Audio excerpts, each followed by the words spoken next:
नमस्कार दर्शकों, गरुड़ पुराण अनुसूची के भाग 10 में आपका स्वागत है। हमारी गरुड़ पुराण की पिछली प्रस्तुतियों में आपने विविध प्रकार के भयंकर नरकों और उनमें दिए जाने वाले दंडों का वर्णन जाना। हमारे इस जीवन में कहीं न कहीं कोई न कोई पाप हो ही जाता है। तो प्रश्न यह उठता है कि हम कैसे इसका प्रायश्चित कर सकते हैं और कैसे इन अपराधों से छुटकारा पा सकते हैं। इन सभी प्रश्नों के उत्तर आप इस प्रस्तुति में जानेंगे। ज्ञान वृद्धि एवं आध्यात्मिकता से जुड़ने के लिए वीडियो को शेयर करें व चैनल को सब्सक्राइब अवश्य करें। विलंब न करते हुए आरंभ करते हैं। पहले यह समझना होगा कि पाप क्या है। सनातन संस्कृति में पाप अपने द्वारा किए गए गलत कर्मों के लिए प्रयोग किया जाने वाला शब्द है। पाप और कुछ नहीं बल्कि ऐसे कार्य करना है जो ईश्वर की इच्छा के विरुद्ध हो या प्रकृति के नियमों या शास्त्रों के नियमों के विरुद्ध हो। अब प्रश्न यह है कि हम अपने पापों से कैसे छुटकारा पा सकते हैं। हमारे प्राचीन वेदों व पुराणों में हमें कई कथन मिलते हैं जो बताते हैं कि हम अपने पापों को कैसे नष्ट कर सकते हैं। एक प्राचीनतम लघु कथा द्वारा यह सरलता से समझा जा सकता है। प्राचीन काल में एक गांव में सागर नामक व्यक्ति रहता था। वह दान, पुण्य और दूसरों की सहायता करने वाला उत्कृष्ट व्यक्ति था। पूरे गांव में उसकी प्रधानता का बोलबाला था, परंतु बुरी संगति के कारण सागर हर प्रकार के पाप व दोषों में भागीदारी लेने लगा। वह मांसाहार, मदिरापान, वेश्यावृत्ति, जानवरों का शिकार करना आदि जैसे कई प्रकार के कुमार्गों पर चलकर अपने जीवन को नष्ट करने लगा। तभी उनके गांव में साधुओं का आगमन हुआ और उन्होंने गांव के एक व्यक्ति से पूछा कि हम किसके घर पर जाकर भोजन ग्रहण कर सकते हैं। उस व्यक्ति ने उन्हें सागर के पास भेज दिया। सागर के घर जाने के उपरांत साधुजन देखते हैं कि यहाँ तो दो मृग मृत अवस्था में पड़े हैं और इस व्यक्ति की वेशभूषा भी अत्यंत गंदी है। यह सब देखकर साधुओं ने बड़े क्रोध से कहा कि ओ महापापी मानुष, तू अपने जीवन को क्यों नष्ट कर रहा है? परमात्मा से डर। उनका क्रोध देखकर सागर ने उनसे क्षमा मांगी और कहा कि हे साधुओं, मैं दोषी हूँ, मैं महापापी हूँ। मुझे पता है कि जिस मार्ग पर मैं चल रहा हूँ उस पर मुझे विनाश के सिवा कुछ नहीं मिलेगा, परंतु पाप के इस गहरे दलदल से बाहर निकलना सरल नहीं है। आप कृपया मुझे उचित मार्ग प्रदान करें। यह सुनकर साधुओं का क्रोध शांत हुआ और वह कहने लगे, तो यह जो पाप कर रहा है इसके परिणामों से छुटकारा पाने का एकमात्र मार्ग है।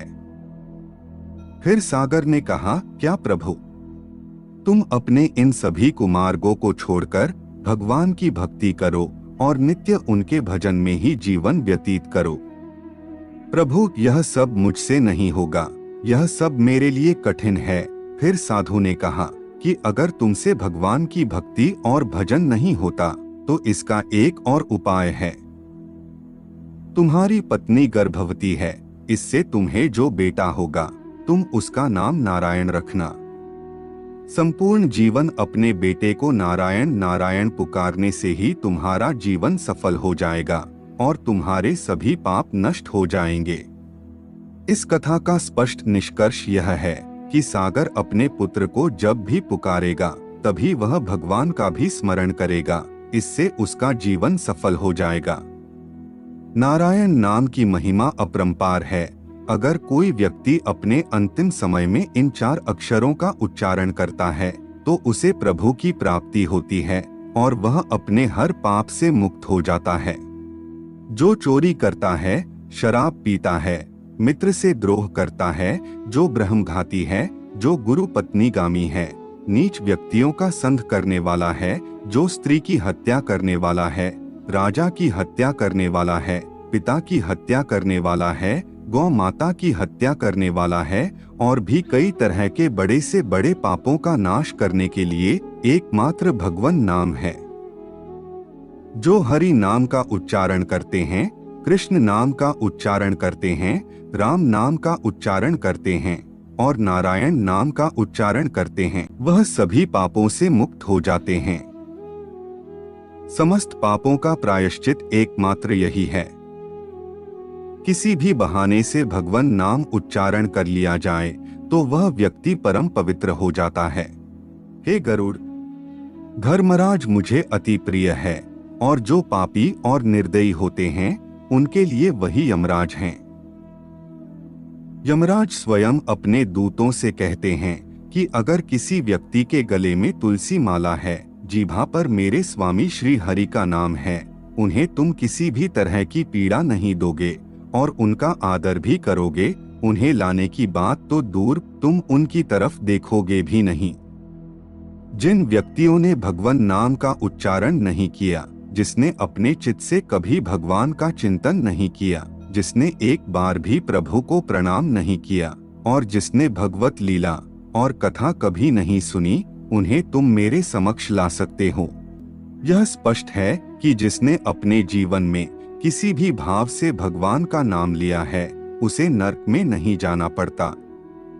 स्वयं यमराज, श्रीमद् भगवत गीता और अन्य महापुराण इस बात के साक्षी हैं। भगवान नाम उच्चारण मात्र से ही सारे पापों का प्रायश्चित हो जाएगा।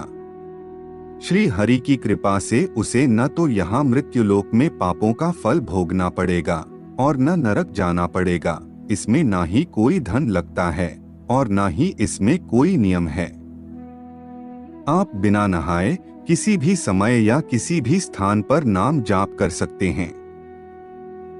ओम नमो नारायण का जाप करते हुए हम आज की प्रस्तुति यहीं समाप्त करते हैं। अब हमारी भेंट गरुड़ पुराण के एक और नए भाग के साथ होगी। आज के लिए केवल इतना ही। जाने से पूर्व वीडियो को लाइक करें व चैनल को सब्सक्राइब अवश्य करें।